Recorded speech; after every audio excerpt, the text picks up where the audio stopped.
Assalamualaikum warahmatullahi wabarakatuh. Bismillahirrahmanirrahim. Alhamdulillahirabbil alamin. Wassalatu wassalamu ala asyrafil anbiya'i wal mursalin wa ala alihi wa sahbihi ajma'in. Na'udzu bikalimatillahi tammah min syarri ma khalaq.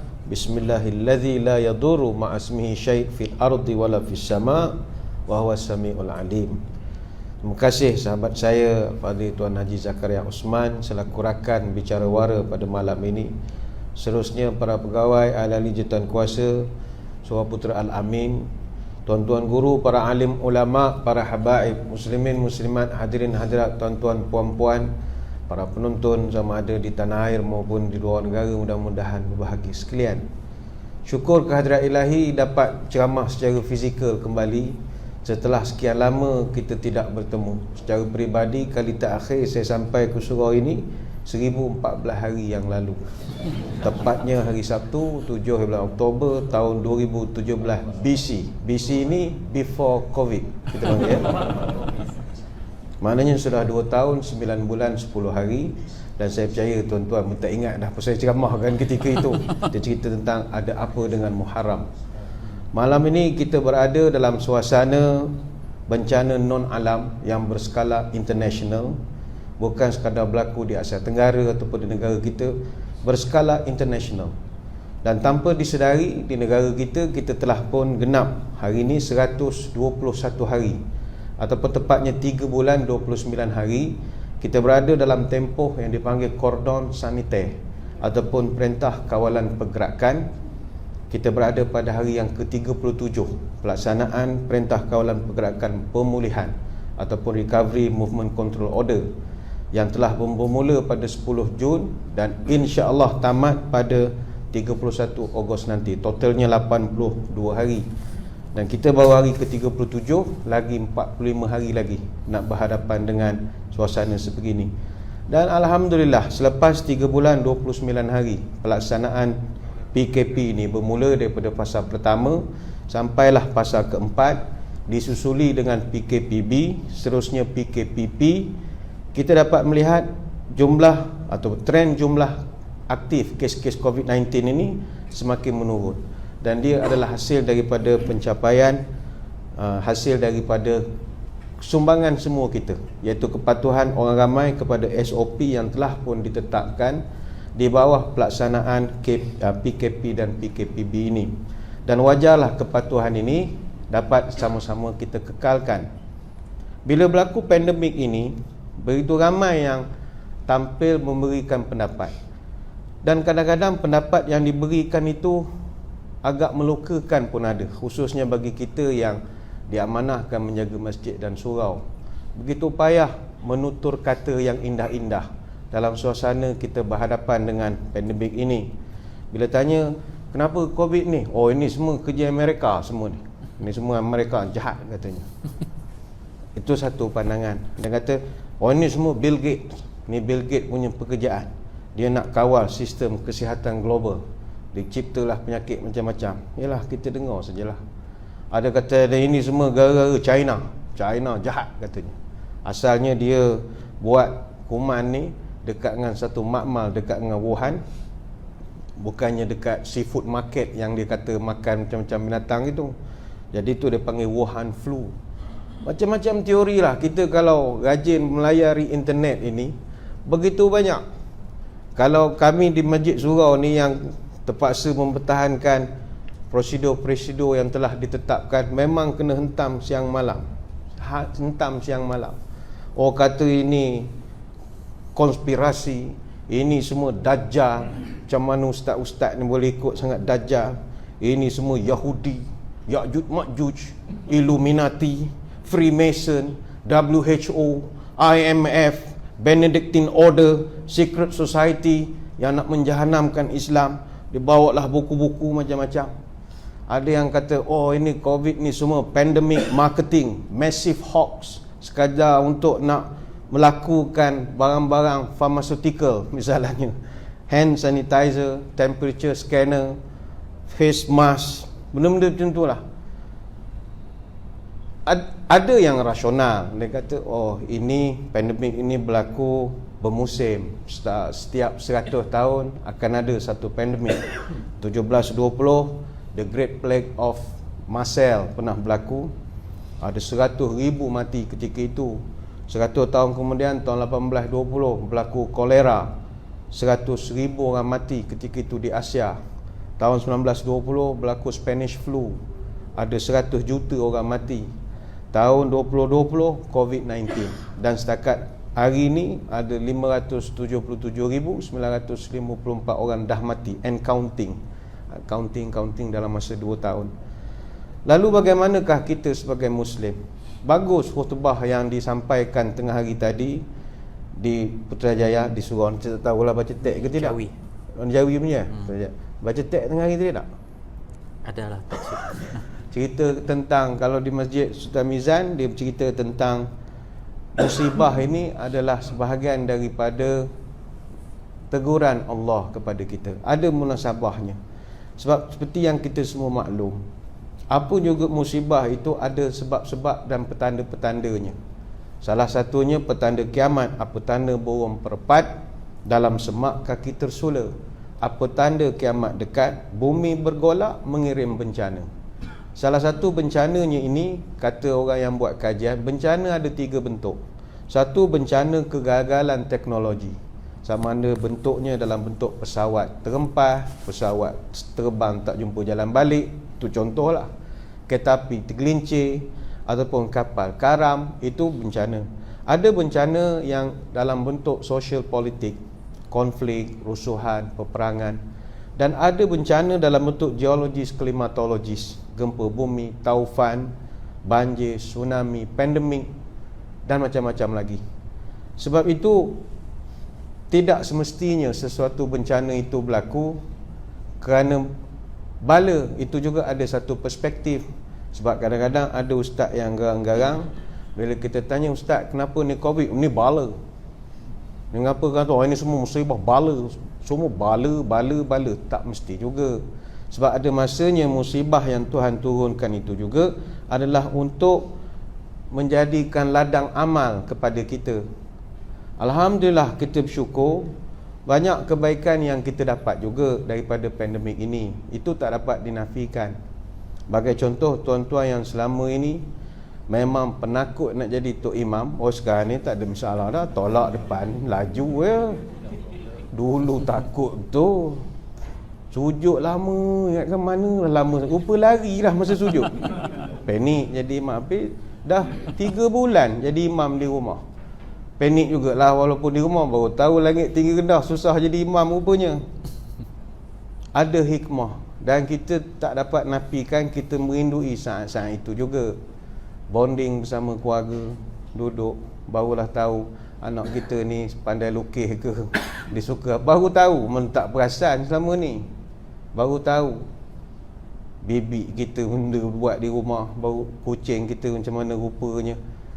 Selama benda-benda itu kita tak perasan. Sebab itu dalam Quran pun menceritakan apa juga bentuk yang Allah kurniakan, yang kita panggil musibah ini, dia tak mesti benda tu buruk. Sebab itu musibah asalnya asaba yasibu musibatan. Apa saja yang menimpa kita, semuanya adalah musibah. Hatta benda baik pun. Tetapi bagi orang Melayu, musibah ini sinonim dengan bala. Itu masalahnya. Sedangkan apa juga yang melanda, pertama kata ulama, ianya berbentuk al-ibtila. Ibtila ini tanda kasih sayang Allah kepada hamba-Nya yang taat. Yang mana di dalam ibtila itu menjadi lubuk pahala kepada dia. Pahala kalau mati, mati syahid. Kalau sakit dia sabar, pahala redha, pahala qanaah, pahala pemaaf dan macam-macam pahala lagi. Sebab itu sepanjang pandemik, ianya juga mampu menjadi lubuk pahala kepada kita. Maka bagi kita orang awam ini, kita melihat pandemik dari kacamata mana? Kalau nak tengok ianya bala lah. Tapi dari segi positif, ia juga peluang untuk kita buat banyak amal ibadah. Alhamdulillah. Masuk isteri-isteri pun sepanjang tempoh pandemik ini duduk di rumah, berapa khatam dah? Bukan Quran, khatam buku resepi, dia khatam. masak untuk suami, untuk anak-anak, bukan masak lauk. Dessert ada kudapan, cicipan, macam-macam makanan dia buat hari-hari.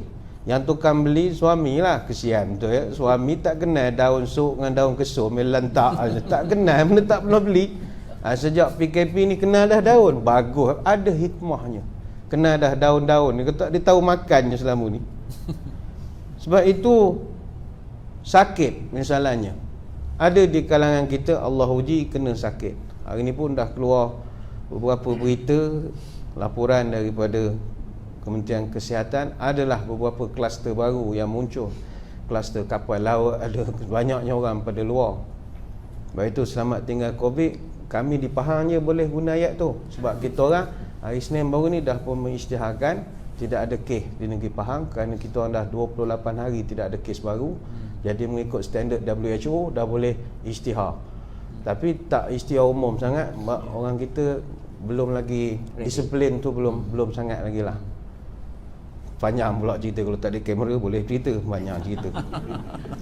Yang penting sakit, andai kata kita kena, na'udzubillah, sakit ni sunnatullah. Sebab itu para salafus soleh dia tak rasa hina kalau sakit. Bahkan salafus soleh dia merasa mulia apabila mereka sakit. Ni bukan nak suruh tuan-tuan sakit dah, tapi andai kata sakit ni kemuliaan. Apa sebab? Pertama sekali Allah janji, siapa sakit aku ampun dosa. Dan itu sangat senang. Nak suruh ibadah tak berapa nak rajin, lutut tak kuat. Nak mengaji spek asyik tak tahu mana letak. Apa ibadah paling senang untuk kita nak diampunkan dosa? Sakit lah. Sakit adalah mekanisme pengampunan dosa yang paling mudah. Ma min muslim yusibuhu adhan illa hatallahu anhu khatayahu kama tahatu warakus syajar. Hadis Bukhari. Mana-mana orang Islam yang ditimpa satu penyakit, maka Allah akan gugurkan dosanya seperti pokok yang menggugurkan daun-daunannya. Wah, ini satu kelebihan.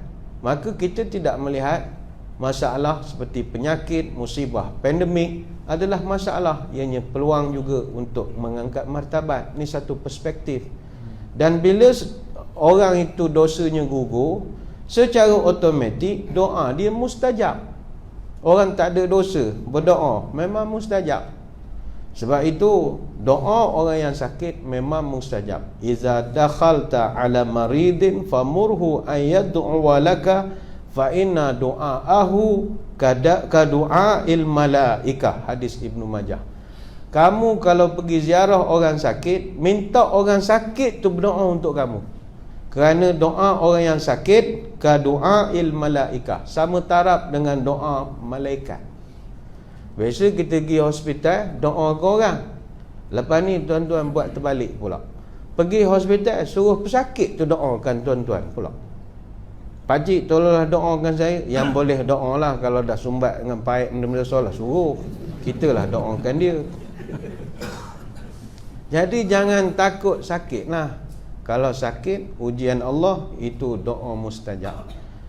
Mungkin ada dalam majlis ni orang yang sedang sakit. Sakit kita bukan kenal orang sakit, bukanlah sakit yang 38 darjah Celsius ni, sakit lain, buah pinggang, kecil manis, kanser pun mungkin ada, kanser yang datang. Mereka ini sangat mustajab doa. Sebab itu jangan anggap ianya satu bala, tetapi peluang. Begitu juga kata ulama, musibah dalam bentuk penyakit pandemik ini, ianya juga menjadi kafarah. Kafarah ini adalah tebusan untuk menghapuskan dosa-dosa kita. Itu ada. Sebagai contoh, kita tak boleh nafi ada di kalangan saudara-saudara kita orang Islam yang buat benda-benda yang secara terang-terangan melampau. Awak nak buat kerja maksiat, itu awak punya pasal, tapi jangan expose sangat. Contoh, awak nak tukar daripada perempuan jadi laki, laki jadi perempuan, awak punya pasal lah. Tapi jangan expose, jangan tunjuk. Maksiat yang tunjukkan itu lebih ditegur, dimarah oleh Tuhan. Mana ada orang tak buat kesalahan? Ramai. Kita semua ni pendosa. Tapi kita tak tunjuklah ke orang kesalahan kita itu. Tapi ada orang dia tunjuk. maka dosa yang ditunjuk-tunjuk itulah yang menyebabkan Tuhan murka. Maka diturunkan juga ujian-ujian sebegini sebagai kafarah. Wa akhaznahum bil azabi la'allahum yarji'un. Kami timpakan mereka musibah supaya mereka U-turn balik kepada Allah. Itu Allah sebut dalam surah Az-Zukhruf ayat 48. Siapa sini yang tak pernah buat kesalahan? Mustahil. Siapa sini tak pernah ambil selimut dalam kapal terbang? Siapa sini tak pernah ambil majalah Going Places dalam Malaysia Airlines? Itu semua mana boleh ambil? Pulang balik ya? Sudah Ustaz, macam mana nak pulang? Bagilah demam 3 hari. Nak apakan kesalahan tu? Tahanlah ambil selimut terbang, dia bawa turun jaket keselamatan pun ada. Dia ambil bawah kursi, bawa balik. Nak pulang tak boleh dah, bukan hak kita. Jadi macam mana nak memulangkan dosa yang zaman-zaman belajar, zaman ngarut dulu? Kenalah demam sikit 2-3 hari, dia menghapuskan. Jadi bab kafarah itu memang ada. Yang pentingnya dalam pusingan awal ini, bagi kita orang Islam, kita percaya wujudnya penyakit berjangkit dan juga wabak. Walau hebat macam mana pun ilmu, Nabi SAW sendiri dia mengakui wujudnya infection, ada jangkitan penyakit itu memang ada. Kata Abu Hurairah, Nabi pernah pesan pada dia, wa firra minal majzumi kama tafirru minal asadi. Mu mesti lari dari orang yang ada penyakit kusta sebagaimana kamu lari dari singa. Hadis Bukhari. Artinya ada jangkitan. Kalau takkan Nabi suruh lari. Jadi Nabi suruh kita berhati-hati, khususnya ketika bermuamalah, bercampur gaul dengan orang dalam suasana pandemik ini, kena berjaga-jaga. Itu tujuannya. Sebab itu bila masjid surau, kita diminta untuk melaksanakan beberapa peraturan. Bagi contoh, pakai pelitup muka, memakai bawa sejadah sendiri, siap berwuduk dari rumah, dan juga sering membasuh tangan, hand sanitizer ataupun mencuci, dan masuk kena rekod dan macam-macam lagi. Maka tujuannya adalah untuk mengelakkan daripada jangkitan. Baru-baru ni, lebih kurang dalam seminggu lebih, saudara-saudara kita di Singapura, di Masjid Al-Ansar di Bedok North, bagus, sistem pendaftaran jemaah ni rupanya ada kesan yang baik. Ada seorang daripada jemaah didapati positif COVID-19. Tapi sebab dia dah di masjid sana semua ada rekod, dan dia orang pakai QR code. Kita pakai old school lagi lah, daftar dengan pen, tak apa-apa nama, tulisan Jawa kuno pun ada nama, tak tahu apa nama, tak tahu. Orang suruh QR code, tak ada bateri telefon, katanya susah betul lah. Jadinya dia bila dia rekod, Kementerian Kesihatan, Majlis Agama Singapura boleh trace pergerakan dia dari masjid mana ke masjid mana. Jadi ada time frame dia orang dapat cari, dan dia boleh buat pemakluman pada semua jemaah yang lain yang juga hadir pada masa itu untuk datang buat pemeriksaan ataupun jaga diri duduk di rumah. Tapi kesannya tidak ada jangkitan yang meluas sebab risiko begitu rendah. Kerana kita dalam surau bagi contoh kita, memang rendah risiko lah. Jarak kita dah jaga, semua pakai topeng, bawa sejadah sendiri. Artinya kalau kena juga, itu memang nasib tak baik betul lah. Sebab kita dah ikhtiar sehabis mungkin. Sebab itu semua ini adalah untuk mengikut apa yang Nabi ajar. Mu kena lari daripada penyakit, jangan cari penyakit. Dan yang kedua Nabi pesan, setiap penularan mesti ada sebab. Penyakit dia tak merebak secara abrakadabra simsalabim, kena COVID, tak. Dia mesti ada sebab musabab. Penularan mesti ada syarat-syaratnya. Sebab itu Nabi menafikan penularan tanpa sebab. Dalam hadis riwayat Bukhari, Nabi sebut la adwa, takkan ada jangkitan tanpa sebab. Maka kita seboleh-boleh nak mengurangkan sebab-sebab ini. Jadi sekadar itu untuk pusingan awal, banyak kita akan bahaskan selepas ini. Wallahu a'lam. Terima kasih Datuk atas kupasan tentang sesuatu yang boleh kita pelajari daripada pandemik COVID yang datang melanda bukan sahaja negara kita, bahkan di kebanyakan dunia pada hari ini, yang menyebabkan telah berlaku perubahan dalam kehidupan kita, norma baharu Itu DBP telah keluarkan satu perkeliling, istilah yang betulnya adalah norma baru. Bukan normal, New norm, bukan norma. Okey. Bukan normal. Norma dia norma, peraturan ataupun undang-undang yang baru. Jadi ini juga merupakan satu ujian juga, Datuk. Kan nak pergi masjid tak boleh lebih-lebih, ada hak tertentu, kena beratur. Kesian saya tengok tadi orang datang sembahyang Jumaat, bukan saja di surau, di masjid, semua tempat terpaksa beratur panjang, kan. Itu norma baru kan. Tapi gigihnya orang nak sembahyang ni kan. Dia sanggup beratur dan sebagainya.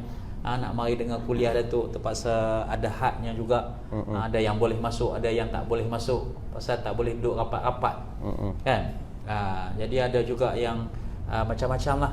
Jadi ada juga Datuk, ada di kalangan rakan-rakan kita yang hilang pekerjaan, Allah kan, sumber kewangan dan sebagainya, termasuk di masjid, di surau. Kalau di surau kami ni Datuk, kekurangan sumber dana.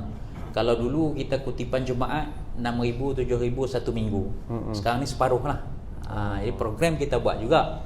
Jadi sebab itu kita sentiasa buat kempen kepada para jemaah, kan, dapat membantu tabung surau. Bukan surau kita sajalah, mana-mana masjid, surau yang lain juga, untuk kita membantu supaya dengan infak ini sebagai salah satu asbab supaya pandemik ataupun COVID ini dapat dihapuskan oleh Allah Subhanahu Taala dengan asbab pemurahnya rakyat dan juga masyarakat. Jadi dari segi pandangan Datuk, apakah peranan kita semua ni, ahli keluarga, masyarakat, jiran, tetangga, jemaah semua, sebab kita masih belum menang sepenuhnya, kata Ketua Pengarah Kesihatan. Jadi apakah yang perlu kita lakukan untuk menghadapi cabaran ini tu?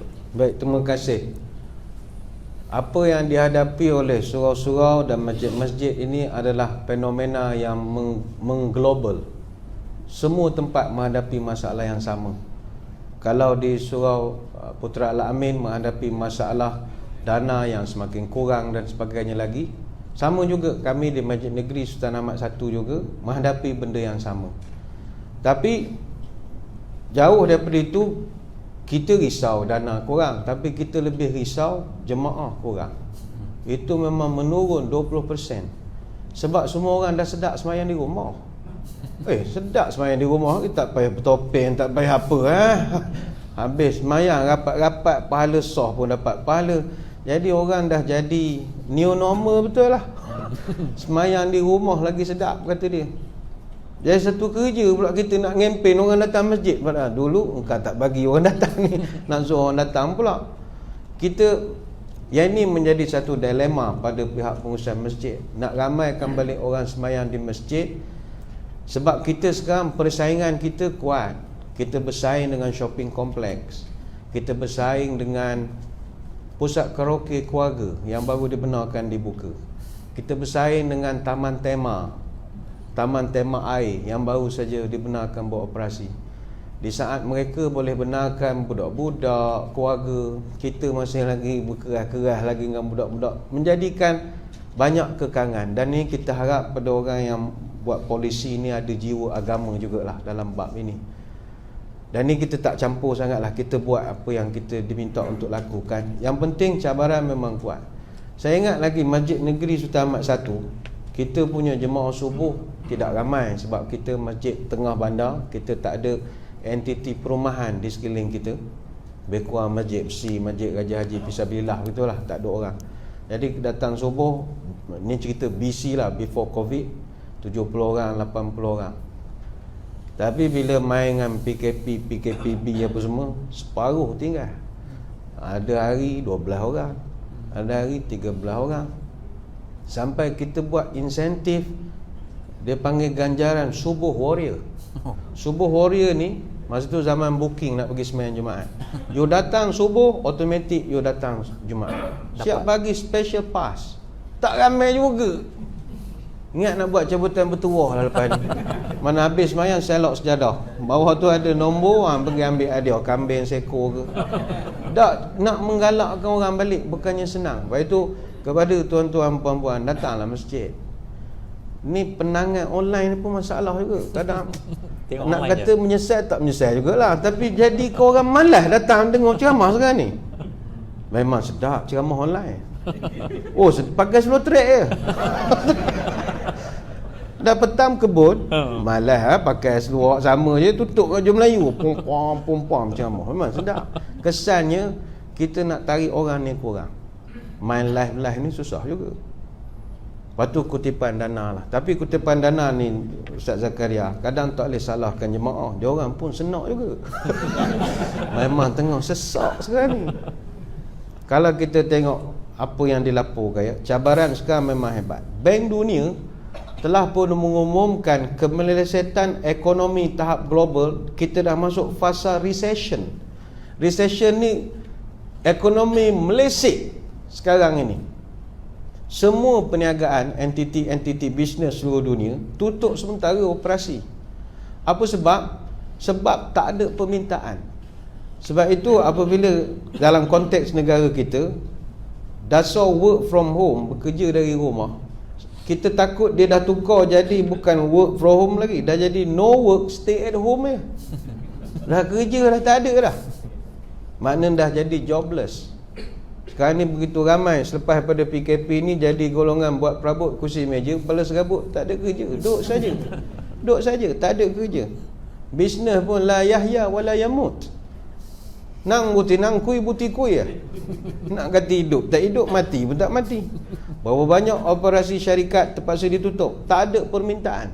Sama ada dalam ataupun luar negara, maka pemberhentian terpaksa dibuat. Bila pemberhentian terpaksa dibuat, akan bertambahlah household debts, tak dapat dibayar, hutang rumah, dan ini akan beri tekanan pada banyak pihak, kepada bank, foreclosure tak dapat nak dielakkan. Kesannya kos sosial akan tinggi, dan kos sosial ini dan juga keperluan rakyat ini terpaksa ditanggung oleh pihak pemerintah. Sedangkan kewangan pihak pemerintah bergantung pula pada pendapatan syarikat-syarikat. Dia simbiosis begitu. Sebab itu sepanjang PKP, seperti yang mana disebut oleh Yang Amat Berhormat Perdana Menteri, negara kita rugi sekitar 2.4 bilion tiap hari kerana PKP. Perniagaan ekonomi tak berjalan.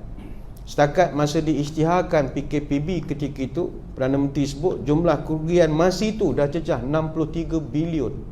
Berapa banyak duit kita hilang. Hari ini bukan sekadar negara kita lah, satu dunia, 1.25 bilion pekerja seluruh dunia terjejah dengan wabak ini. Jadi kita tak boleh nak mengharapkan benda ni balik seperti zaman dulu. Tapi saya setuju apa yang Ustaz Zakaria sebut.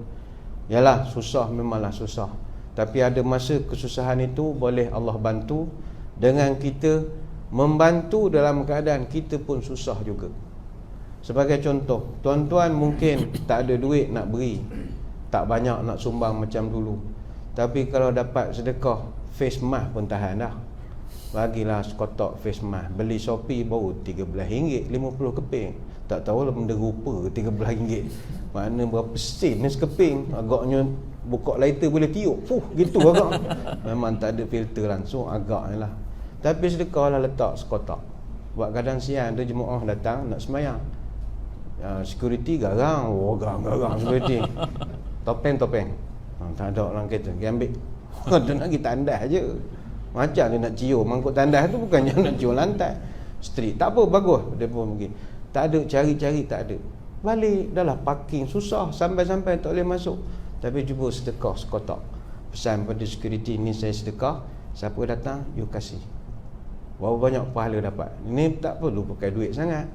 Ataupun saya tengok masjid ni siang ke JK menembak kepala orang, topak. Benda tu bukan boleh percaya kan pistol tu. Dia kalau dah crowd ramai, dia jadi bengong. Semua orang sama su. Kata biar betul pistol ni. Beli ni yang pakai robot baru tu. Benda ke robot panggil pula lah, thermal scanner lah, yang putih muncul macam itik gitu. Tapi tu ada masa bengong juga. Dekat tak bunyi lagi, tanduk baru bunyi. Lalah kena sanitizer pula dari. Sebab benda-benda scanner thermal ni dia sensitif cahaya. Jadi kalau hari Jumaat kita pacak di depan, dia jadi bengong bila banyak cahaya. Dia tak boleh detect. Dia kena duduk tempat aircon gini. Letih lah, kita kan nak catat suhu di luar, takkanlah nak catat dulu tengok di dalam. Jadi yang cipta alat pun tak berapa cerdik juga masa itulah. Sebab itu saya cadang, kalau tuan-tuan ada scanner sendiri, beli je lah hak Mickey Mouse tu pun tak apa. Masuk telinga, keluar Mickey Mouse. Tik tik tik tik tik tik 37. Masuk telinga, demam budak-budak tu kan. Itu lebih tepat lagi. Tapi siapa nak membawa kulu kilir benda tu? Tapi sponsor lah. Macam tengok masjid CIJK dot tek. Beritahu ke pengurusi, penasihat, saya sponsor lah. Benda tu tak mahal. Kalau beli online pun murah, 500-600 je, 2 set 500-600 je. Tapi 500 bateri tak ada lah, dia bagi batang dengan benda tu je lah. Bateri belilah sendiri, bateri yang mahal. Sekarang ni ada pula baru yang macam iPad tu, canggih tu. Tengok muka dia keluar titik hijau, ikut bahu sampai kepala kita. Tapi masalah orang tinggi kena tunduk, orang rendah kena gini. Sebab dia kena ngam-ngam dalam. Lepas tu memekak pula tu, temperature is normal, temperature is please.